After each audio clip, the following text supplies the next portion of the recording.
Um, as I do with most of our meetings, just a few technical reminders. If you are a member of this subcommittee, and I say a lot of this, folks, so you guys know, we're also streaming live on YouTube, so it's not just those that you see on the screen. It's streaming live and is then archived and available for the public to see. So just a few quick reminders. If you are a member of this subcommittee and you're in a place where it is safe and comfortable to do so, we'd love to have you on camera so everybody can see you. I certainly understand there's times when that's not ideal.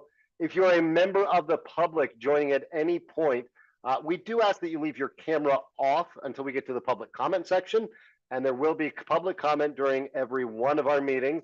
If you'd like to make a comment, you can drop a note in the chat to Carrie Steele or to me. And my last two notes, speaking of that chat, we do ask people to refrain from using the chat. It can be distracting for members as we're having conversation, and it can be particularly a challenge for anybody using a screen reader or other technologies and folks tuning in later. So we try to avoid using that. And my last ask is just so we can keep the conversation going and everybody knows who is talking, whether they're looking at the screen or can see the screen or not, that when you speak, you let everybody know who is talking. We don't need to do the full introduction every time, although that's always helpful up front. But if you just say who you are when you start speaking, that would be much appreciated. I want to give just a little bit of an overview of where we intend to take today's conversation. One of the first things we're going to do is some reflections on our December meeting. And I know between the holidays, the new year, it going from 50 degrees to minus 20 degrees and back to 50, it's been a bit of time, so we'll reflect on that. And then we're going to reground ourselves in what the scope of work is that we've been tasked with accomplishing, specifically what we're obligated to deliver at the end of our time together. And I'm going to go over the timeline for doing so and what our approach is going to be, or my proposed idea for the approach for you all to respond to. And then we're going to start digging into the meat of some of the work for our time together. So first thing I'm going to do, and Jen, I'm going to go first to you, and then I'll go to Christina. Would love for you just to share where you're coming into today's conversation and any reflections on that first conversation, whether it was something you heard that stood out to you, something new you learned, or made you think of things a different way, or just how you walked away or departed that first meeting. So I'll go to Jen and then Christina for just reflections on our first meeting together. Good morning. I'm Jen Mendenhall. I live in Grand Junction, and I have a 17-year-old daughter with cerebral palsy who's very active. And the last meeting, I left just feeling so excited. And after listening to what others had to say and just what a diverse group that we have here with so many different ideas, and looking forward to learning from everyone. Thanks, Jen. Go to Christina and then Sharon. Yeah, hi, I'm Christina. Before I kick into an introduction, I just want to say that I am battling a head cold right now, and I don't sound quite human this week, and I apologize. But Christina Erickson, she, her, I live in Evergreen. I'm an accessibility specialist for the city of Denver. I also run the Adaptive Climbers Festival. And the last meeting just made me feel really hopeful. It's really exciting. I get really stoked when I get in a room of people who talk the same languages that I talk every day, if that makes sense. Working in disability policy world is a very small world, and adaptive recreation world can be pretty small too. And so I think a lot of the conversations I have is really like one-sided. It's me being really excited about something and people being like, I have no idea what you're talking about. So stoke is the word I would use. I love that. Thank you. I'm going to go to Sharon and then Madison. I'm also going to give the Lieutenant Governor a heads up. Ma'am, we're just going around and sharing any reflections or takeaways from our December meeting before we start digging into the timeline, the deliverables, and the work. So with that, I'll go to Sharon and then Madison. Hi, my name is Sharon Campbell. I'm a C4, C5 incomplete quadriplegic. At the end of the last meeting, I'm a research nut, so I was excited to start tapping in and bothering some of my friends that have much more experience skiing than I do. So I've spent the last couple of weeks harassing people and seeing what they like, what they dislike, where they've gone, and exactly what these barriers are. I love that. Madison, and then Melanie, please. Hi, good morning, everyone. Madison Murphy here representing the Colorado Department of Labor and Employment. And after our last meeting, I was really energized because we're bringing together, right, this public-private government conversation in one space. And so it's been great to get the lived experience and opinions and expertise, Sharon, to your example, of all of our friends and partners in the space and how we can move this forward. Thanks, Madison. Melanie, and then John. Good morning, everybody. I'm Melanie Mills at Colorado Ski Country USA. We represent ski areas in Colorado and finally have gotten some snow, so we're very excited about that. My reflections on our first meeting were very similar to Madison's. I felt very energized about it and very excited about the ability of this group to come up with some great ideas that can really move things forward for the disability community and outdoor recreation in Colorado. Thank you, Melanie. John, and then Connor. Good morning, everyone. I'm John Rodman. I'm here in Denver. I came away from the summer meeting very hopeful about the groups that we have and the opportunity that we have to collaborate on very important topics like this one. And as a side note, I just spent the weekend at Breckenridge enjoying the outdoor experience that had to offer. So really excited to dive in again. Thanks, John. Connor, and then Madam Lieutenant Governor, I will give you the option, but I won't call you out if you're not in a place to join. But Connor, to you first, any reflections on our December call? Yeah, thanks so much. Connor Hall here. I lead Colorado's Office of Outdoor Recreation and Industry. And, you know, in a similar vein that's been so well said this morning, I came away from our last meeting just excited and inspired by the other folks on this subcommittee. I think there's a lot of great, diverse experience and lived experience. And yeah, in a similar vein too, hopeful for what we can do together. And I know this is a big topic. There's a lot of different components to it and layers, but you know, I think we have the right people in the room to really hopefully make some great progress. And I apologize, I am going to have to hop up at 9:30, but I'll be back on camera at 10. There was one other conflict that I could not move. So I apologize for that, but happy to be here this morning. Completely understand and appreciate you making time on the bookends of that. Lieutenant Governor, was there anything you wanted to offer?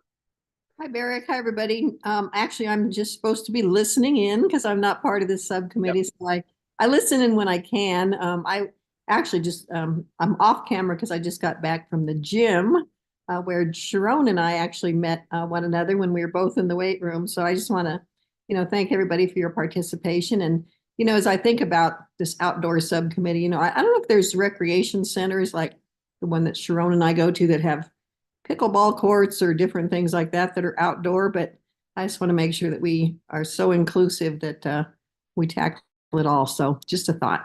So thanks, everybody.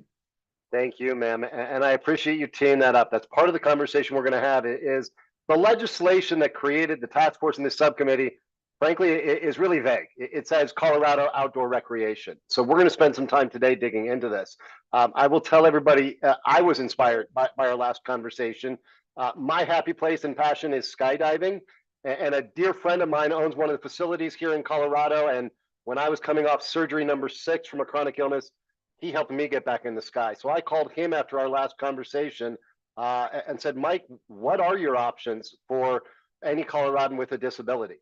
And he assured me that he will transport anybody from a parking lot to the hangars. And he has not only taken people with different disabilities skydiving as tandem students, he has instructed them in the tunnel and trained them to be solo skydivers. So I'll throw that out. If anybody in this group wants to go do that this summer, you give me a holler. But I was inspired by our conversation. What I want to do is, again, ground us in what we're tasked to do. If you see me looking away from my screen, because I've got 3 different monitors with all of these requirements and statutes in front of me, but I want to go back to what the purpose is of this subcommittee, what the deliverables are, and then I'm going to talk a little bit about the timeline and how we're proposing to approach this.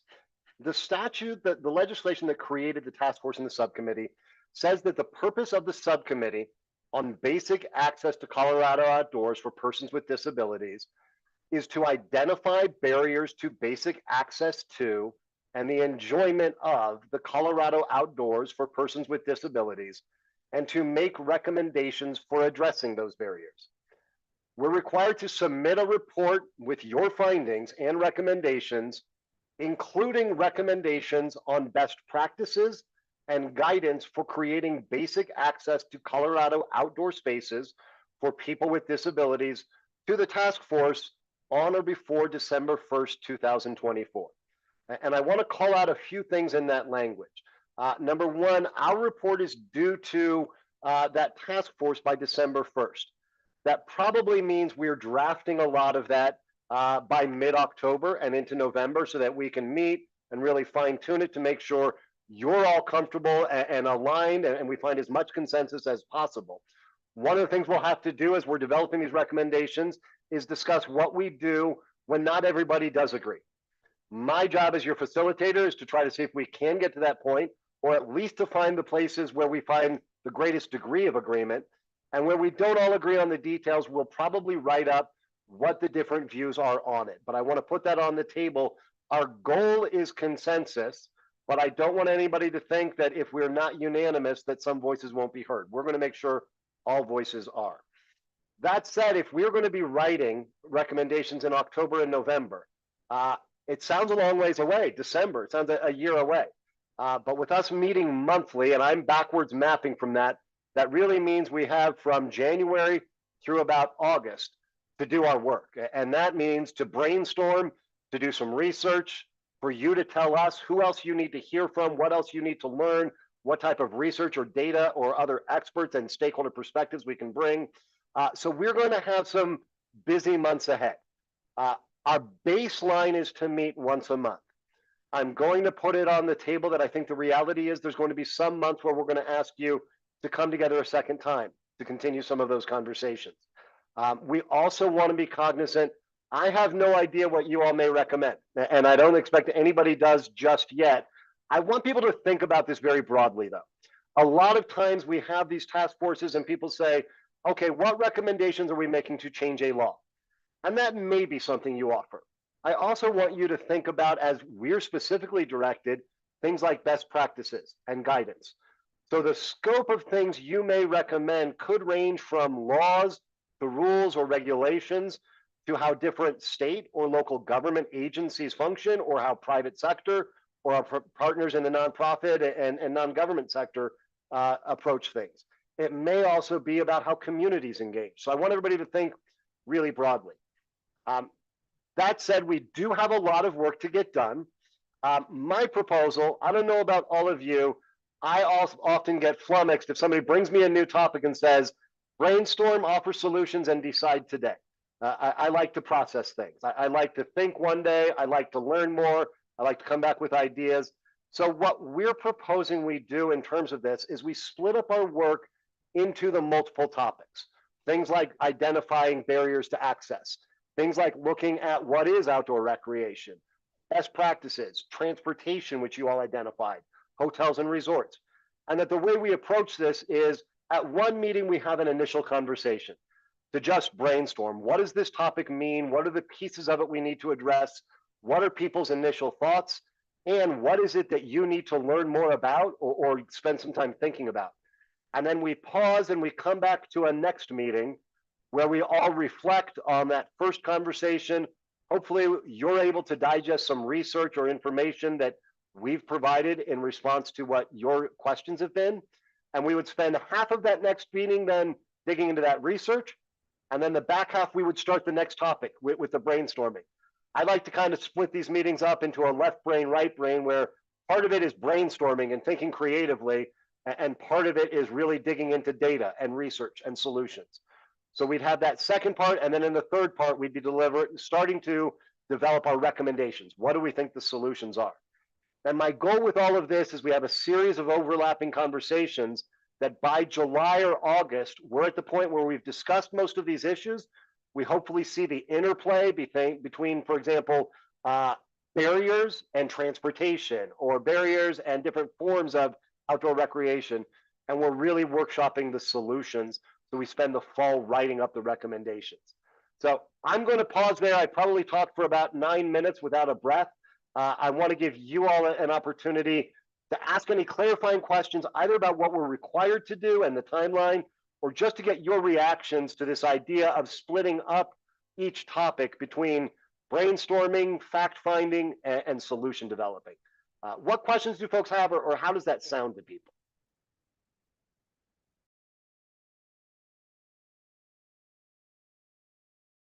I see a few thumbs up and smiles, so I know I've thrown a lot out at you. As with every conversation, if there's something else that comes to mind, you should have Carrie's and my email. You should have our phone numbers. Call us, text us, email us. We'd be happy to talk. And if you're like me, I get out of these meetings and it's about 5:30 as I'm sitting down to make myself some dinner. I say, you know what I should have said on that call? Drop us an email if you're like me and those thoughts come up later. What I'm going to try to do today is dig into a couple of the meaty pieces that we have to address. And I think to be able to approach this challenge of identifying barriers to basic access to the enjoyment of Colorado's outdoors, there's a lot of defining or clarity or aligning we need to do. What are any of those things? What is basic access, and what do we mean when we say Colorado's outdoors? When we met in December, we offered what I will suggest may be a little bit of a wonky definition for basic access. I think it's an important grounding point, so I'm going to read it, but then I want to talk a little more plain language and what it means in real life. The definition we've been given, and it is just one of many out there, says that basic access or basic accessibility constitute public safety issues and mean the general practice of making information, activities, and environments sensible, meaningful, usable, and safe for as many as possible. I think that sounds good. I think that's a good intention. What I want to spend some time talking about, and I'm going to go around the room and I will give a heads up. Sharon, I'm going to call on you first, and then Madison. I'd love your thoughts when I say basic access. And let's in this case say basic access to Colorado outdoors. What does that really mean in practical terms? Beyond it being sensible, meaningful, usable, a lot of word salad there, what does it really mean for there to be basic access to the Colorado outdoors? And I will tee up, we don't need to go there now. The second part of the conversation is going to be, what are all the forms of outdoors? But Sharon, to you first, what does it mean to have basic access to the Colorado outdoors? For me, and having a disability, it would mainly mean being able to get to and enjoy some of the things that we have here in Colorado. The main thing that I kind of run into a conflict right away, though, is how reasonable some things are. Like, say, if I wanted to enjoy a 14er or certain peaks or certain hikes, that's not a reasonable request. And so what can we access? Like, what can we get to without impacting, one, the environment, what makes these things beautiful and nice, and without a heavy workload that might not be feasible for the state. Thanks, Sharon. Madison and then Melanie. In the most plain language, somebody who is not part of this conversation or active in the disabilities community, if you said we need to have basic access to the outdoors, how would you break that down, or what does it mean to you? So for me, it's removing barriers so people can enjoy outdoor experiences regardless of where they live or come from. Fair enough. Thanks. Melanie and then John. I would say, and I've done a lot of thinking about this topic,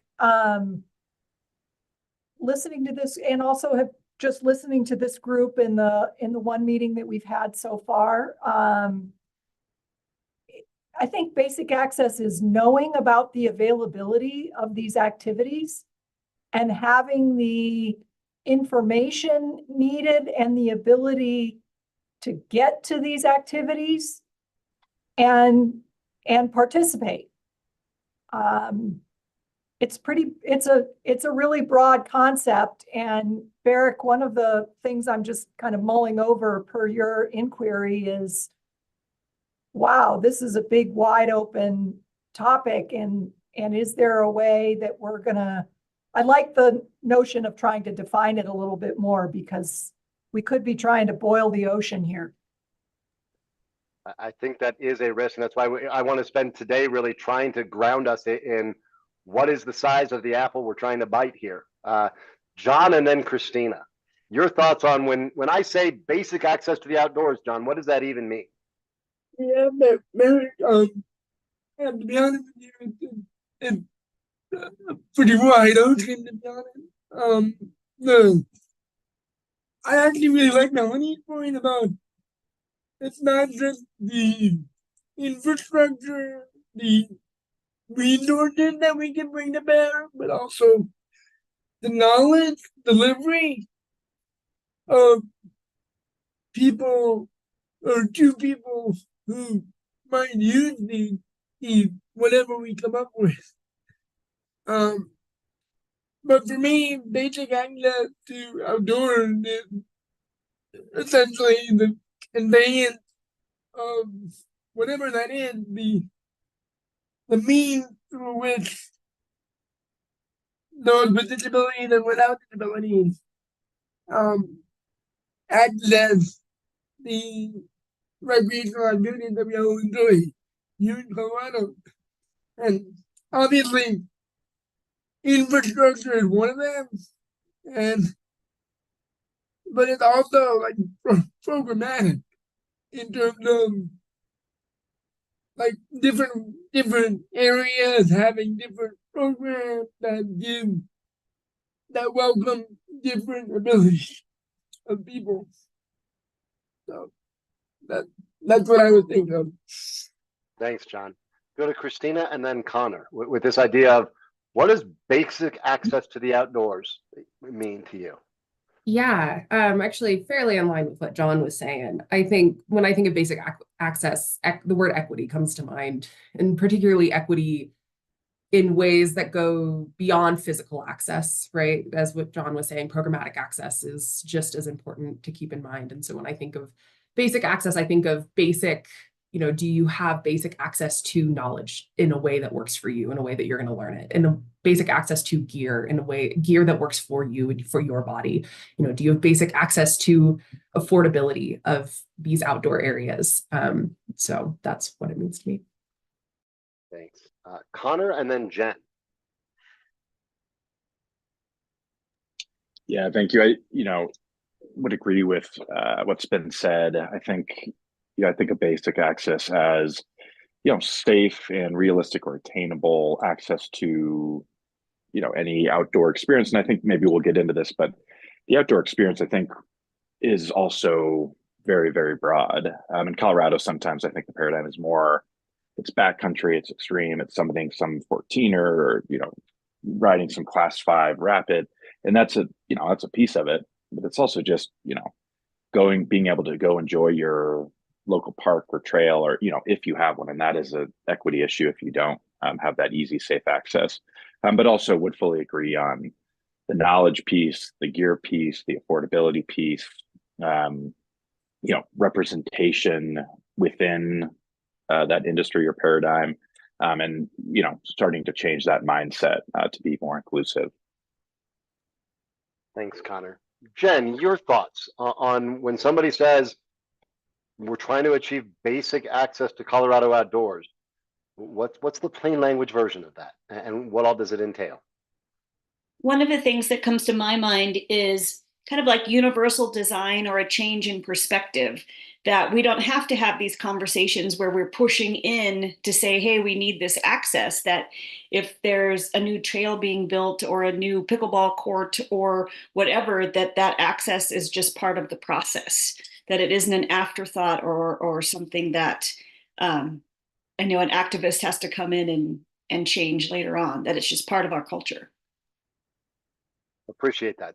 People start thinking about that as just the basic design for these opportunities.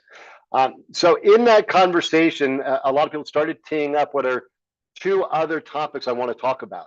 And I think it tees up why this is such a complex issue that sounded so simple in the one sentence purpose we were given. We started talking about what is basic access to the outdoors. I think we need to talk about two other things. What do we even mean when we say outdoor recreation in Colorado? And Connor, I think you alluded to that, and some other folks did. So we're going to talk about that, and I'll preview the next thing we're going to talk about is the different barriers. And some of you alluded to that, whether it's knowledge, awareness, or the physical access. And as we have those conversations, I'll provide some more framing. But the first place I want to go is when somebody says, enjoy and access Colorado's outdoor recreation. This is where I want to build as long of a list as possible, because if we're going to make recommendations for all of these to ensure there's equitable access and basic access, we need to know about what types of opportunities we're talking about. Christina, I'm going to go to you first and then to John. I would love just your kind of brainstorm on when somebody says access Colorado's outdoor recreation, what all falls into that discussion? That is, I think, the hardest question you've asked so far. I think that's so hard because, I don't even know where to start. Outdoor rec is so diverse, and especially in this state where, you can build a career living off of rivers or the mountains or the snow or the rocks. And I think just anything the Rockies has to offer. But also it's really important that we do have one of the country's biggest cities. Denver is a major metropolitan area, and outdoor rec looks very, very different in our urban areas. If you are a resident of the city of Aurora, how you are going to access the outdoors also looks different than maybe scaling a 14er sometimes. And so I think I am not giving you a great answer. I think diversity. I think that's my answer for you. I think when I think about what Colorado has to offer in terms of outdoor access, it's really important to think about just where people are coming from in this state, which is a very diverse amount of places. Quite all right. And John, I'm going to get to you in 1 second. I see Connor's hand raised, and since Connor has to jump in a minute, Connor, jump in here. Yeah, thank you so much, Barrick. And I was just gonna, just give this up before I have to jump for a little bit. This is one of the toughest questions. We wrestle with this question all the time, as you might imagine. And, there's maybe not exactly a right answer, but where we have fallen for the Office of Outdoor Recreation for the state is, to say if it's the main modality of a community experiencing the outdoors and nature, that is outdoor recreation. Far be it for us, at the state to sit here in our office in Denver and say, this is not. Obviously, sometimes we have to make those delineations when we're making grants and others, but generally our rule of thumb that, we've kind of used is, for example, on the Eastern Plains, rodeo. When this office was formed, that was not really considered outdoor recreation, but those communities came to us and said that's it's an economic driver. It's a way that we experience the outdoors, and I think that's a very valid point. So I think for me, it really depends on the community, but we've cast a pretty wide net, in terms of looking at the way each community engages with the outdoors, and maybe changing that paradigm from just the extreme kind of backcountry viewpoint that's really dominated the conversation and the way of thinking of outdoor recreation. Thanks, Connor. I'm going to go to John and then Melanie. I do want to just flag and respond, Christina, as you said, that there's so much here. I think this is probably a prime place where we will follow up with everybody and invite you to email a list or complete a quick Google form doing your really exhaustive brain dump of, if I were the person in charge and I had a checklist to make sure that every Coloradan, and particularly Coloradans with disabilities, can enjoy basic access and enjoyment of Colorado's outdoor recreation, how many rows would be on my list to make sure we're good there? So we'll follow up with a survey or just some emails. But John, what types of opportunities come to your mind? Well, I I would approach this question a little differently. Uh, uh, I, I would advise that people, this group, um, be a little like show a little more humility about the apple that we're biting here. Um, it's it's great that we want to have an impact on everything, but I really think that we should define our direction in a way that's gonna make the most impact on the most people, rather than focusing on any one particular activity or one particular group. Um, for those reasons, I would recommend that we gather data on whatever the most popular activities there are in Colorado, and see what those barriers are for those activities, and proceed from there. I'm sure there's data on that. And I'm also sure that there's data on different barriers that people might experience with different disabilities. I just I have a lot of concerns about us thinking about this in a siloed manner, where we say, oh, we want to prioritize this group or this particular activity for reason X, Y, and Z, and we go overboard on that, and then we leave a lot of other people out to dry. So if there's any data that we can gather, that would be my recommendation. John, I really appreciate that input, that guidance, and those asks. And I will tell you, part of today's conversation on the back half of the discussion is going to be about what data we need. And I'm going to continue to lean on all of you to help us make sure we don't go siloing this into more narrow pieces, that we consider the full range of opportunities that all Coloradans with disabilities may want to enjoy, and that we're always mindful of the public safety element and construct there. Rep Ortiz has joined us, and I see he has his hand up. Representative, thank you for joining us. Please jump in. Yeah, I want to thank everybody. I'm mostly here to listen, but I couldn't help but jump into this question set because I think it's important for this subcommittee to be grounded in what the original work was, what the original bill was, and then also understand that there are lessons that can be drawn that will apply to the plethora, whether we're talking about urban, suburban, or mountain area or Western Slope area. So what do I mean by that? Well, if we create basic access in some of the most extreme sports, right? Whether we're talking about parking, whether we're talking about dropping off gear, whether we're talking about having a safe and stable place to set up gear and then move over to participate, right? Like skiing is the example I think of. Then is the lift accessible? Or if you're talking about hiking trails, like setting up my mountain bike and being able to get on that trail, making sure there's not like a cattle stop that prevents my adaptive equipment to get through there. You apply those principles to everything, whether we're talking about wheelchair basketball.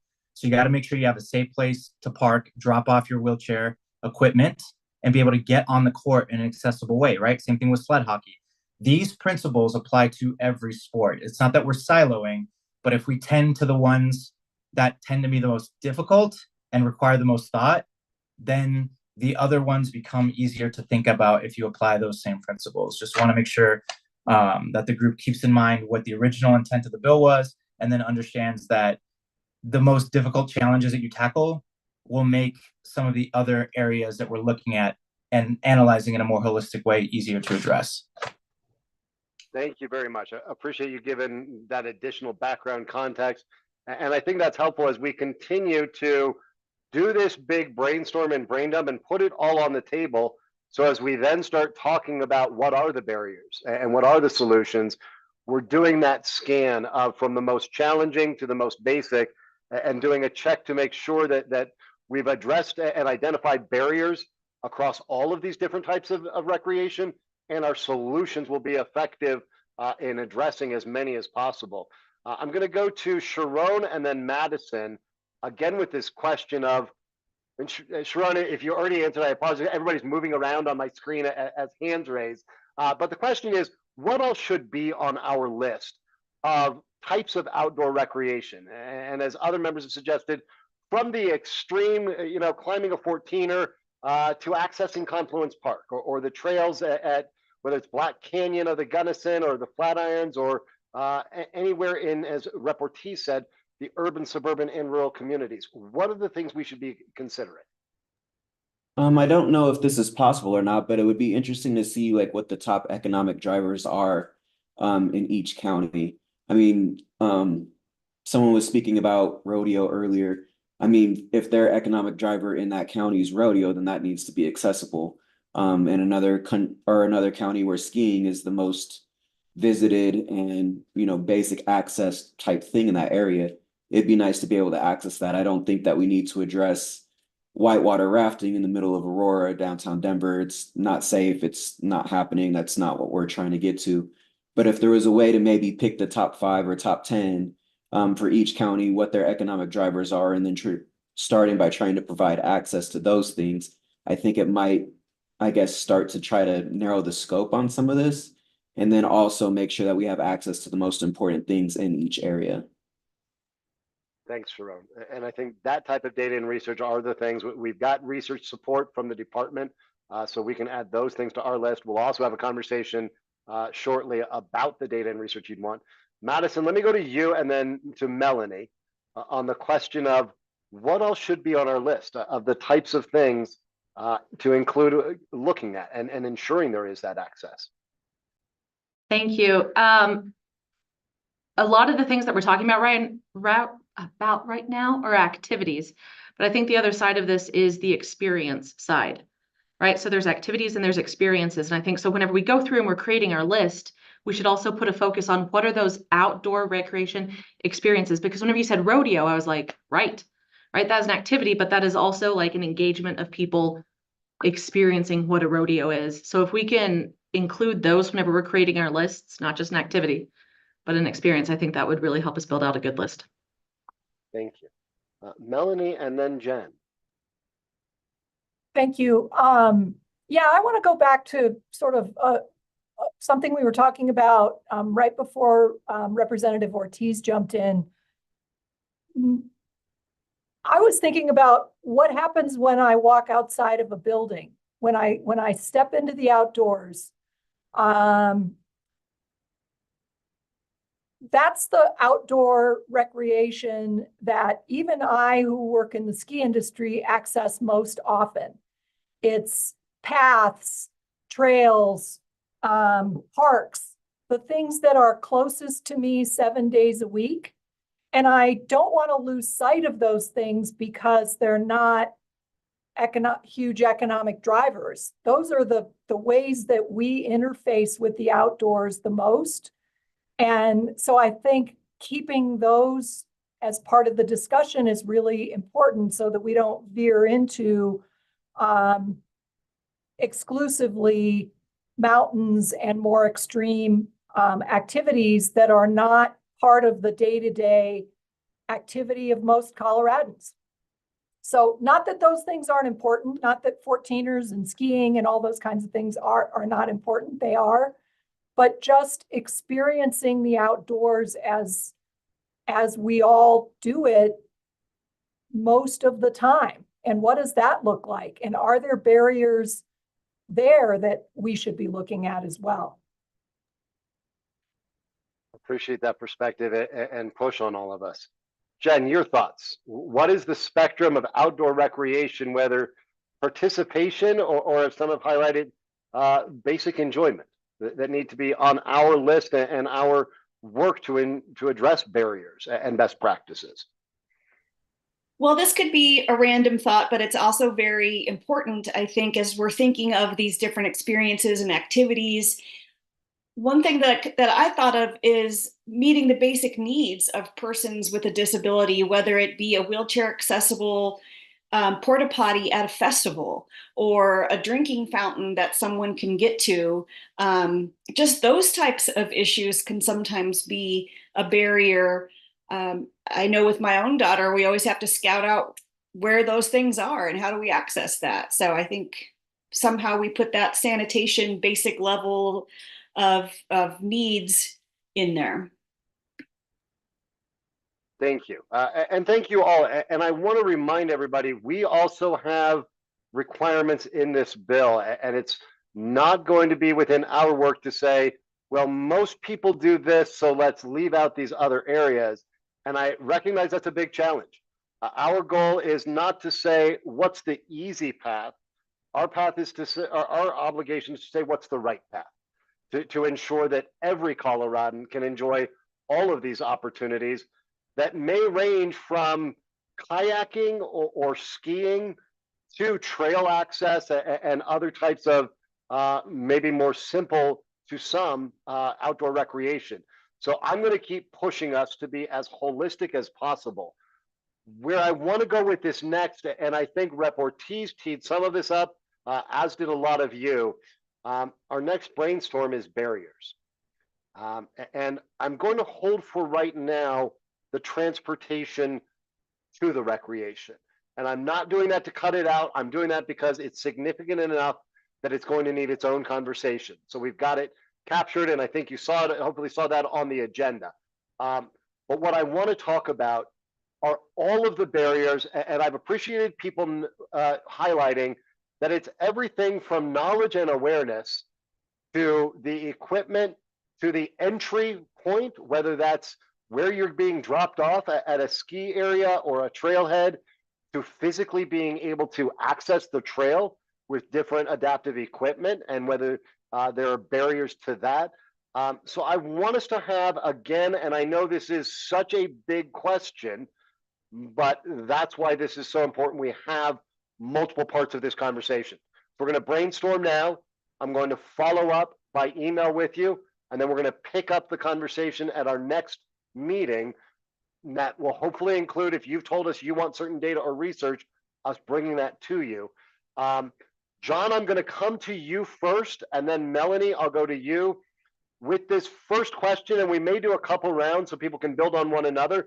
But my question is, what are the barriers that come to mind for you across that full spectrum from awareness to arrival to enjoyment?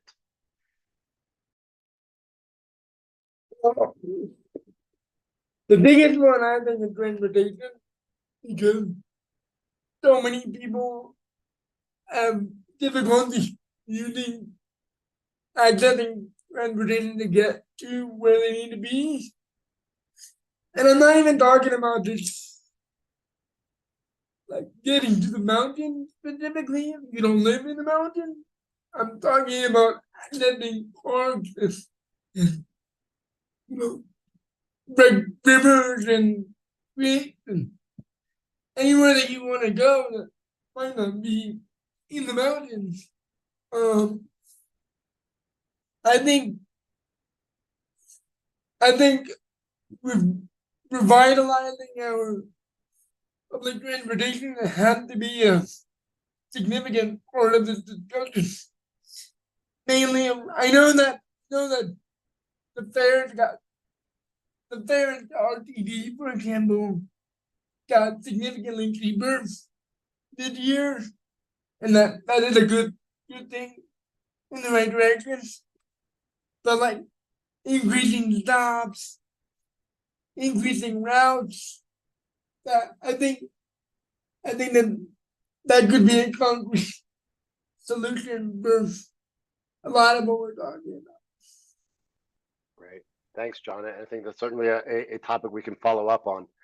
Melanie, when we talk about barriers across the full spectrum, from awareness to first point of access to enjoyment of it, what are the things that come to mind for you as barriers you're aware of, or barriers you think we need to be examining to make recommendations to do things better?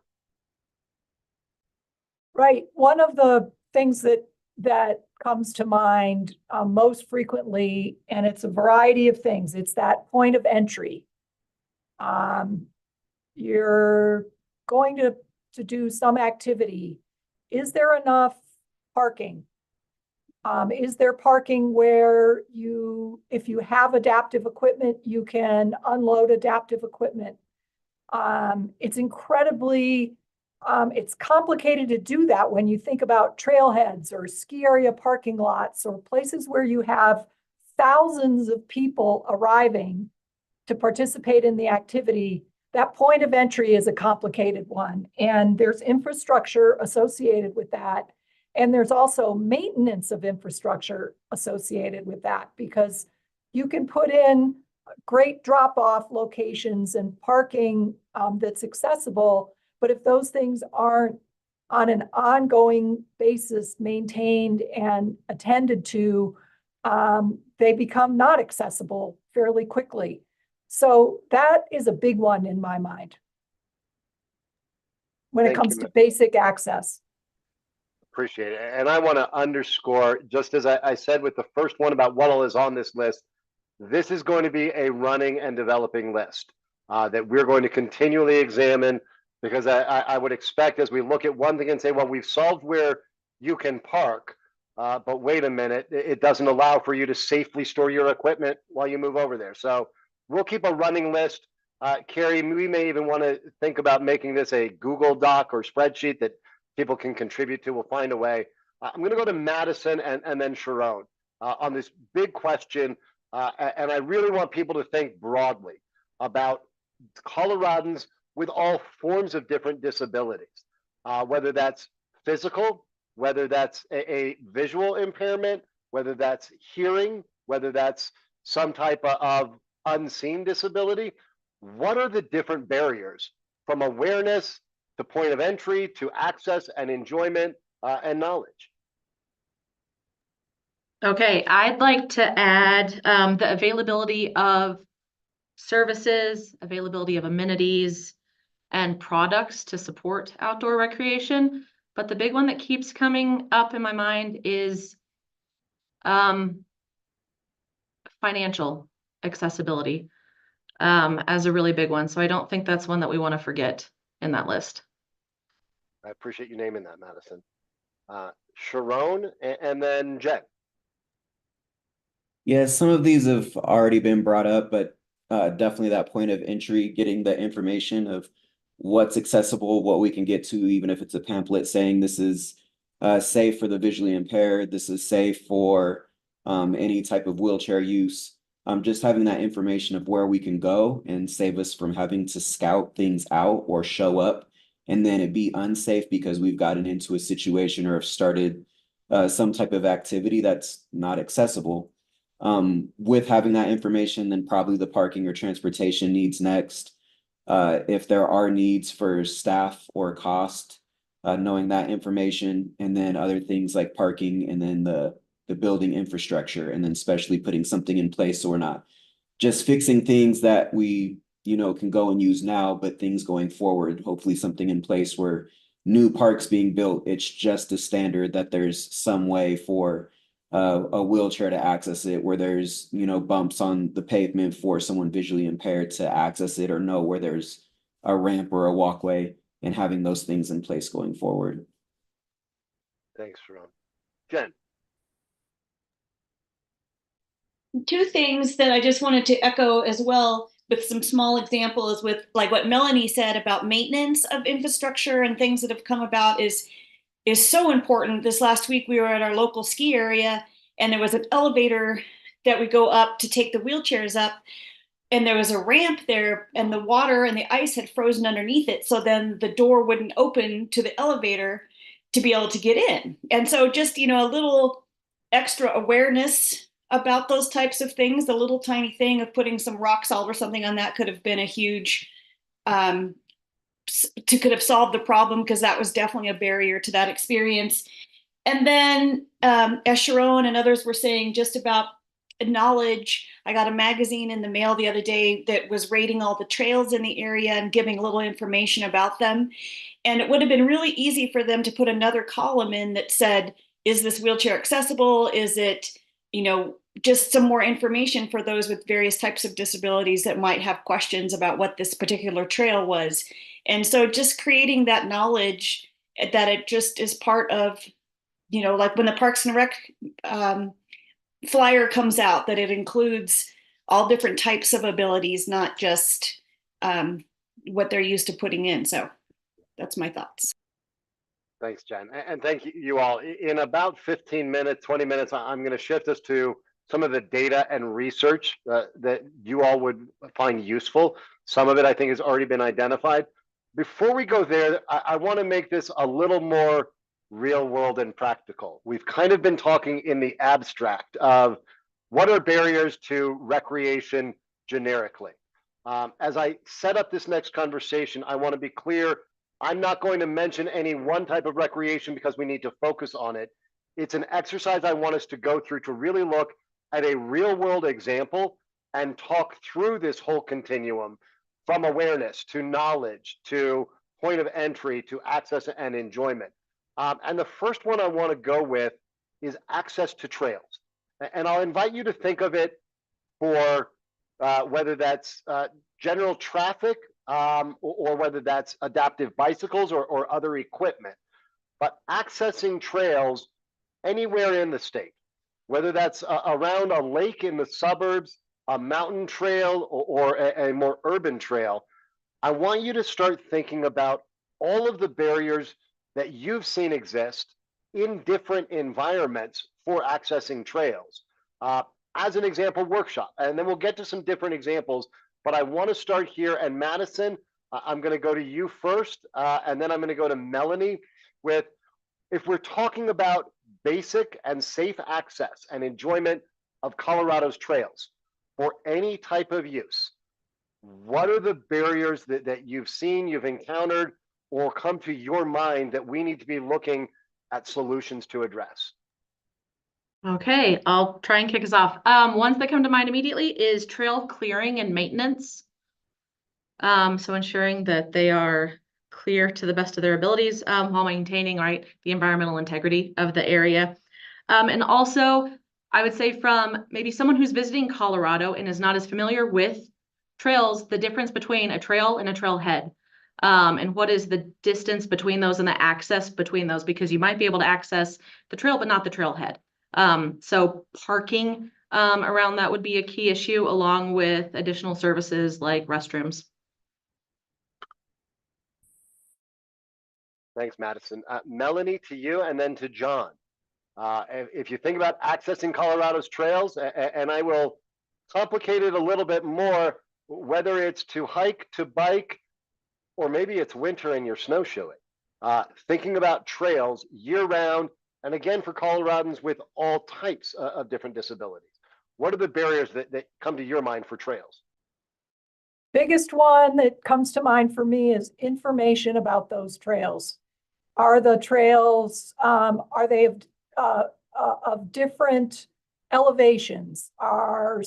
Is the trail completely smooth? Does it have rocks and roots and stuff that might interfere with the operation of equipment or that someone might trip over? Is there, how wide is the trail? How strenuous is the trail? I might be looking for a trail that's going to give me a really good workout. So a lot of that basic information about trails wherever located could be much more accessible in terms of the information that it provides about the trail rather than just easy, medium, difficult. Thank you, Melanie. John, I'm going to get to you in just 1 second. Representative Ortiz, it looks like you have some thoughts on this. Yeah, Melanie makes a really good point there. And she's really on point when it comes to certain trails and difficulties and what the challenges are. I mean, if there's rocks in the way, like that might be what some of us are looking for. And with the right equipment or, certain disabilities, that's what you can be doing, right? And there are some like quads that might not be able to, right? And so kind of coming up with a system to rate difficulty of the trail so that people with disabilities can understand kind of what they're getting into and how accessible or not accessible it is. kind of like we do on the ski mountains. You have your green runs, your blue runs, and your blacks, and your double blacks. So that might be something that this group might consider and might be worth investigating as well. Thank you, Representative. I'm going to go to John and then to Jen. John, your thoughts of when I say be able to access and enjoy all the trails in Colorado, what are some of the barriers along the full continuum of that come to your mind? Yeah, I couldn't agree more with Melanie. All about information, but more about how, for me, how people access that information is really important. So, for example, you're visually impaired. You might not be able to see the trail markers or, read the sign in the way that other people might be able to. But moreover, a lot of people don't have access to smartphone apps or whatever the trail rating system are there currently. A lot of them rely on different means of electronic communication that may not be accessible themselves to or conducive to being communicated across all different types of disability. So I would say one of the biggest things that we can do in this space is having not only a robust means of communicating the thorough information about different factors relating to difficulty or accessibility to the trail, but also how the government can communicate that information so that everybody feels included. Thanks, John. I'm going to go to Jen and then to Sharon. I think one of the barriers, especially in Colorado, because we have so much public land, is some of the laws that are in place where you can take your e-bike to ride, where you can take your wheelchair. Do they allow mechanized equipment that's on there? So, there's places that I know I would like to go, but can I take, my class 2 e-bike there that transports my daughter who uses a wheelchair? So I think some of those barriers are set up within our system that maybe need to be looked at. Thanks, Jen. Sharon and then Christina. Again, this big question of enjoying Colorado's trails by whatever means and in the different environments in our state. What are some of the barriers that you've encountered or that come to mind for you that need to be addressed if we're going to ensure basic access? This is Sharon, piggybacking off what Jen said, with what's allowed, the different equipment types sometimes are already barred from certain trails. E-bikes are. Animals might not be allowed, which some of us have service animals that might be needed. Continuing off of what Rep. Ortiz had said, the trail types would be really helpful if something is concrete or paved versus gravel and maintained, or just a natural trail. That's going to determine what type of equipment I can take or what is accessible for me. And even if there's just a post that's put up, oddly enough, I have a trail here that's near my home and people use it for a shortcut for traffic. And so they put up a post to bar traffic, but then now it also means that I can't get my bike or equipment through to access that trail. And so there's little things like that that happen on and off that we do have to pay attention to. Thanks, Sharon. Christina, your thoughts? Yeah, I feel like I'm adding to an echo chamber here now because you all have had wonderful ideas. Definitely want to echo off of John and Sharon of inclusive communication. The vast majority of disabilities are not physical. And so making sure that information is included in plain language. You have a grading system. People know what they're going to expect know what to expect before they arrive, I think is so incredibly important. I think something that I get frustrated with a lot as well is things like trail signage. right? If you are low vision or are blind, that information so often is not included in an accessible electronic format, right? Like they couldn't prep themselves ahead of time to know where to go or what to do, or their app is not accessible and they don't know what direction to take. So little things like that in terms of inclusive communication, we have a lot of strides to take. And then as an ADA specialist, I always think I'm going to add in parking and toilets, I think are huge issues, especially at trailheads. I think of the amount of trailheads that I pull up to in the state of Colorado that I'm parking on the side of a highway. If I, was trying to take out my adaptive e-bike or my wheelchair or navigate large mobility devices on the side of a highway as well, you're adding in a huge safety component that, like, I, as somebody who's not physically disabled, I'm not going to think about maybe as I pop out of my car. And then toilets. The lack of accessible toilets at trailheads is abysmal. So, yeah. Thanks, Christina. And Christina, I'll tee up. I'm going to stay with you for this next one, work my way back around. So I'm going to go to Christina and Sharon. I want to switch environments and switch seasons up on us a little bit. And again, these are not to drill into one in particular. This is so that we can do this brainstorming. I'm trying to shape our thinking as we go into what are the solutions and the best practices. So I want to get cold. I want to talk snow. And I think we jump to skiing. We jump to snowboarding. We jump to these mountain activities that may involve some equipment. And I want that on deck. I also want to put on that deck anything from cross-country skiing or adaptive forms or snowshoeing or enjoying, maybe it's trails in the snow or toboggans or sledding. When it comes to accessing snow sports, whether they are in state or federal lands or they are on developed resorts and recreation properties, what additional barriers do we start encountering in addition to the ones or what carries over from our trails discussion? Christina and then Sharon. Yeah, absolutely. The two that popped to my head right away are one, and somebody already mentioned this, but maintenance of the environment in cold weather environments, everything from shoveling snow on sidewalks, clearing ice, making sure that elevators are accessible, that, when you pull up to a trailhead and you want to go snowshoeing, is there a 6-foot snowdrift in front of the trailhead that somebody else is walking around that maybe you can't? So maintenance in winter environments, I think, is a huge conversation that we need to be having more. And the other thing is price equity in winter sports. I think of my father as a sit skier. His sit ski costs upwards of $12,000 because it's molded to his body.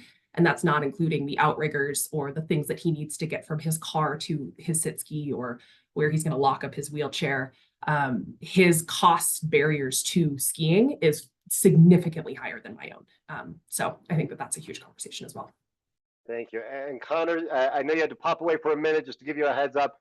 We're talking now about some real world examples of the barriers that exist to different types of recreation from across the whole continuum, from knowledge and awareness or information to point of access to actually enjoying the opportunity. Right now, we're getting cold and we're talking about snow sports.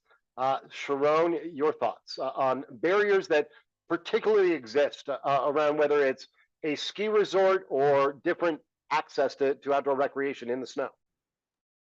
I think we have all the same common ones with the parking and bathroom, but especially when we get to winter sports, we start kicking up a notch with the access, the maintenance, staff, and cost. There's a lot of things that I'm not able to participate in just because it does require some help or some type of staff or cost.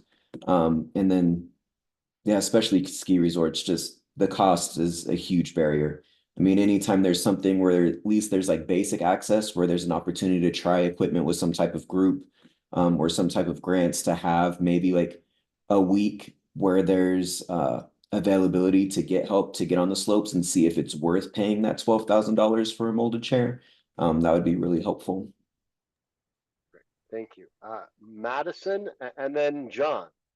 When you think about being able to both access and enjoy in a safe way different snow sports here in Colorado, what are some of the barriers that are coming to your mind?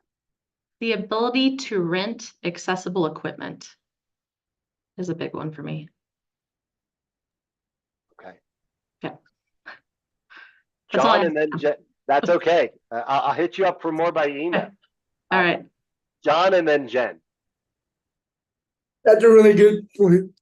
I would also say the resources that we offer to those adaptive non-sport athletes to learn how to do their activity in a way that they can access is a big thing. I remember growing up,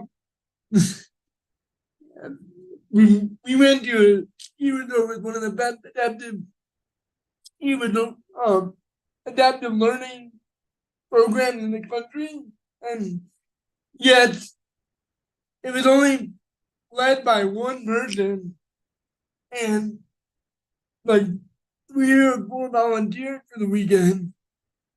That's not sustainable for like a large scale adaptive snowboard program. That's not welcoming of those who need more assistance. Thanks, John. Jen and then Melanie. I think, again, it comes down to the accessibility at the base areas a lot of times. I know Copper Mountain is hosting the Special Olympics again this year, which is a huge thing, but thankfully there's a new hotel now that's there that has a couple accessible rooms, but the lodging that's there is not accessible. People have to bring their own bath chairs. They have special nonprofits that bring equipment in because the lodges and the hotels don't have what they need, even for this huge Special Olympics event. So again, comes down to knowledge and point of entry. Thanks, Jen. Melanie and then Connor. Melanie, you may have an interesting perspective. I'm curious your thoughts on the full range of barriers that exist to Coloradans with all forms and different types of disabilities in accessing and enjoying the recreation in the snow. Yep. Thanks. And I sure am learning as I listen to everybody here. A couple of things from the ski resort perspective. And Christina touched on this, and we talked about it a little bit earlier in the context of trails. Maintenance of the environment when you're in a dynamic environment where it might be snowing and the wind is blowing and all those kinds of things is a complicated, difficult process, but a very important one. When it comes to ski resorts, and this is I know an issue that Rep. Ortiz is passionate about. There's the issue of access to lifts, and there are significant overall safety issues related to people of all shapes, sizes, and abilities who access lifts that need to be balanced and don't always provide the level of access that every user would wish to have. Those are some really complicated issues to sort through because they involve safety of people. Those are a couple of the big ones that I'm most familiar with when it comes to the outdoor recreation environment at ski areas, but I sure hear loud and clear the availability of equipment to rent, and other access issues are just piling up the barriers. Thank you. Jen, I'm going to get to you in just a second. If okay, I want to go to Connor and then I'll get to Jen. Yeah, and again, apologies for having to step out quickly there. I think the big one for me, I think, is again this idea of the expense of the gear and the equipment. Melanie made a great point about this, especially in snow sports, dynamic, oftentimes harsh, sometimes unsafe environment. And so having the right gear and equipment is incredibly important. And I think we know for the range of disability, that gear very quickly and very often can get very expensive. And so one thing that we've done at the state level through the Colorado Outdoor Equity Fund is giving big grants to a lot of the great nonprofits that we have around Colorado who are buying that gear, who are staffing up to be able to, I think John made a great point of oftentimes not having the right staff or the right trained staff to facilitate some of these things in a safe way. And so a lot of this is a resource issue. And I'd like to see the state bring more money to bear to be able to help support some of those profits. Obviously, that's not the only avenue, but that's the seat that I sit in. And so that's something that we've been advocating pretty heavily for. But it's incredibly expensive, a lot of this equipment. Thanks, Connor. Jen, you had an additional thought.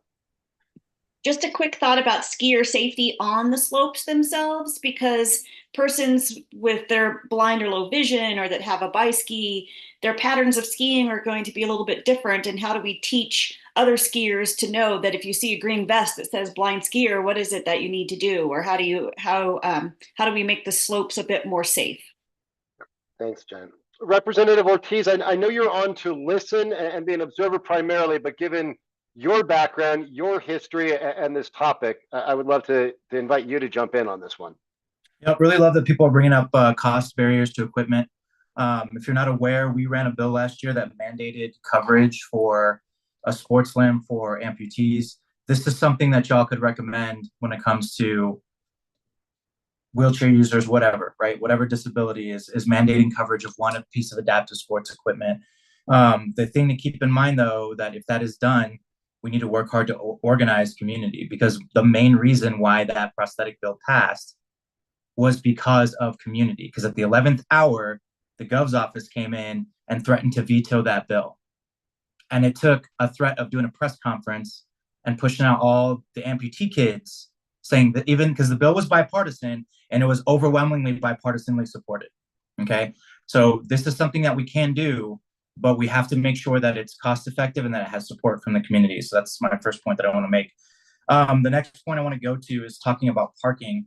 And just to plant the seed of an idea in your head is somehow to either crack down on abuses of the accessible parking and or to create a specific adaptive athlete with adaptive sport equipment parking, because I have seen so many people abusing that parking. And again, no offense. I know getting older is harder because I'm getting older. But if you're able to rip it down a mountain with regular skis, you probably don't need that parking. It's going to be very blunt and very straightforward.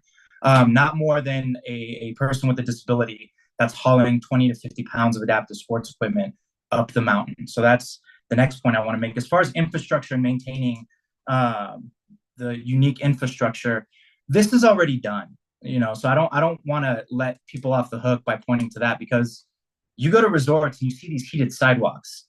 And it's great for wheelchair users like me, but it wasn't designed with me in mind. It was designed with the comfort of leg walkers that are going to go to the resorts. So let's not act like there's not already an infrastructure that's expensive and maintained for others, right? And this leads into the next point about lifts, all right? There are two manufacturers in the world of ski lifts. And the issue isn't that they're taking others into consideration, because we want to build a safer lift where kids are falling off less. The issue is that they've not even considered us in design. And I know that because they're not mandated to do that.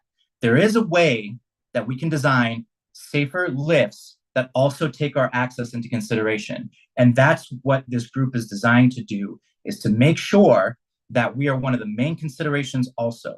Because what has been happening is resorts have been going to these manufacturers and saying, we want a 6 and 8 pack and make them safer for kids. But I guarantee you, they've not said also keep them accessible. So that, and if the design isn't possible, there's a way to alternate 3 of those super safe lifts for kids for every 1 for people in monoskis, right? And then create a separate line for them. There are policies and procedures and a solution in there. You all are charged with creating that kind of a solution. The bottom line is that's on federal lands and it must be accessible. It has to be accessible, and there's ways to do that. I think I covered everything that I wanted to when it comes to that. But again, I'm going to beat up this, keep kicking this dead horse with my paralyzed leg, is that you got to think of the whole life cycle of access to the outdoors, from parking to hauling equipment to getting a place to put your equipment there, to being able to get to the bathrooms, to maintaining this infrastructure. And don't let the same old tired excuses be a reason not to. Again, I go back to the fact that resorts already spend a boatload of money prioritizing the comfort of completely able-bodied people. It's not even necessity, it is their comfort, right? Like some of the lifts with the bubble cover, that is not necessity, that is comfort. So the charge of this group is to make sure that we are considered, that our basic access is considered when it comes to what these areas are supporting and paying for. Thank you, Representative. And I think that it's a perfect wrap-up point to this part of the conversation. The reminder to all of us, there are things that you all may recommend as requiring something to be. There are things you may recommend that is a best practice of what people should do. Part of our discussion and why I said I want to get through the meat of these conversations by the summer is so that we can then spend the summer into the fall talking about those levers of change, and whether it is compliance oriented, whether it is incentives, whether it is publishing of best practices or creating the groundwork. These are all tools that you will be able to consider in making the recommendations, as long as we're grounded back in, as Representative Ortiz shared, and as in this bill, getting at the basic and safe access and enjoyment for Coloradans with disabilities. I do want to name, it's 10:16, and in another meeting, I would be pausing and moving us to public comment. We don't have anybody on the line for public comment, but if anybody is streaming, watching the stream of this, I want you to know it's not that we're eliminating public comment. We don't have anybody for that, which lets me continue for a few more minutes. I'm going to hold the final 5 minutes, 5 to 7 minutes, to talk a little bit about stakeholder engagement, and Carrie will share some of the tools we've got. What I want to do now is pivot. That conversation was not intended to say, okay, we know the problem, we know the solution. It was really to push all of our thinking on how broad we need to be examining these issues, from the different barriers to the different types of recreation, and that this is not a let's figure out the two most used. This is a let's look at all the recreation in Colorado.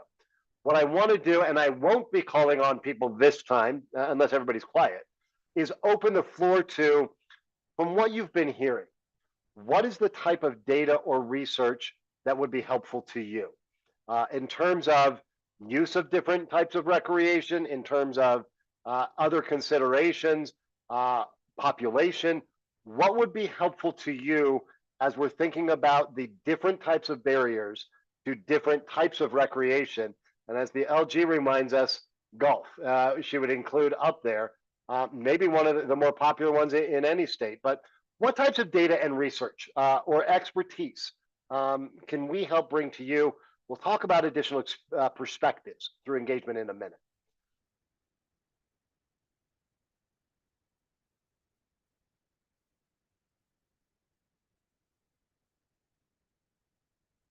Jen, jump right in here before I start calling on people.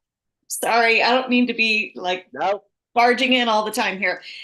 So I think what Representative Ortiz just said sets a huge baseline of where we need to come from on some of these issues, is the fact that a lot of this outdoor recreation is on public federal lands, which ADA takes precedent in what needs to be happening. And why isn't it happening? Why aren't these mandates already in place? And that just got me fired up right there, that's something that I forget about, that the ski area is on Forest Service land. So we need to take a look at those kind of issues. I'm not a huge data person. My brain doesn't think that way, but so gathering it for me is not something that I'm good at, but I think it's really important to hear maybe from the Park Service and the Forest Service and BLM to see what kind of data they have about accessibility issues and users for their lands. Fair enough. Thanks, Jen. Anybody else want to lean in before I call on a couple of people? And Connor, I'll tee up, given your role, I will probably call on you about how you approach things. But other members, are there, whether it's data or expertise or just facts, that would be helpful for you? Yeah. Can I just jump in with one thing? With respect to data gathering thing, I think it's very important to think about why it is that the public resources should be directed to this. It's because there are legal requirements already in place for public accommodation to provide for different levels of access to different people. The thing that I would advocate for the expansion of resources given to the public obligation to make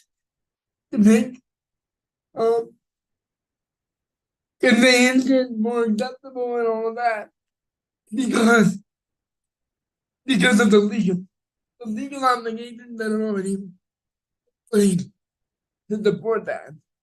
If we start thinking about this in a more limited manner, like obligating certain companies to do things, then we get into an interpretation problem, regulatory issues, potential litigation. I think it's much more efficient to have government resources doing this rather than implementing private obligations on different people. That's just my thought. Thanks, John. And Connor, because of time, I'm actually going to let you off the hook on this one, but I'm going to ask if I can follow up with you because I think it'd be really helpful to understand how you and your office are approaching some of this.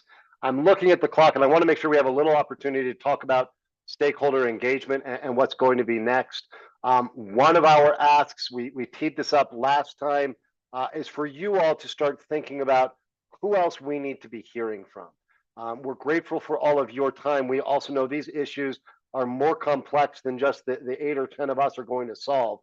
So we're going to be creating multiple ways for people to engage and would love for you to think about, and we're going to reach out and follow up with you for names, whether that's names of individuals or it's names of organizations or it's names of constituencies or different roles, whether that's talk to people in local government or talk to more adaptive athletes. Or if you tell me talk to people that make this equipment, or you tell me talk to the people that are responsible for those trails. We want your thoughts there. In just a minute, I'm going to have Carrie talk about one of the online tools we're going to have. But Representative Ortiz, if you can jump back in, I know you've done a ton of stakeholding around this over the legislation that you've worked on and through your work, and would love your thoughts on some of the stakeholding that you've done that you think would be valuable to these conversations, as well as some of the experts that we may have access to. Absolutely. So we have been working on this topic for a few years now. So we have a wide range of experts that we've tapped into, including a disabled member of the B77 committee. And if you're not sure what that is, their main responsibility is to try and create guidelines for what basic access on ski lifts look like, for example, right? And there is an individual that is an engineer by trade who was injured during his time at the Air Force Academy a long time ago that's been a Paralympian and a mono skier that sits on that committee. He's the only one that represents the community living with a disability on that committee. So he's been discussing, designing, he's already got like this 25-page report on what standards would look like for basic access, right, in ski lifts and ski resorts. So we can refer you guys to him. He can come in and do a presentation. We have a network of various executive directors, program directors of adaptive sports programs that don't just work with one disability, that can speak to a plethora of disabilities. We've got a network of prosthetists, there's just a lot that we can bring to bear. Don't feel like you're doing this alone. And if you want to make requests of my office or the executive committee as a whole, you guys can do that through, the amazing facilitators that we have here in Barrick and in Cary. So they're here to empower and support you. So don't feel like you have to be the lone expert and do hours and hours of research on your own. We are here to help empower you. Your job is to take all that information then and kind of create ideas for solutions that you can then recommend to the executive committee. So just understand that we have a wealth of a network to draw from. Colorado, in my opinion, is second to none when it comes to adaptive sports. So here in the state too, we have several manufacturers of adaptive sports gear, including cross-country gear, mountain bikes. There's a paraplegic that makes them out of Crested Butte. You have Enabling Technologies, you have Aspen Seating. Like there's just so much. So don't hesitate or be afraid to ask any question or ask Barrick or Carrie to facilitate that in any way. Thank you, Representative.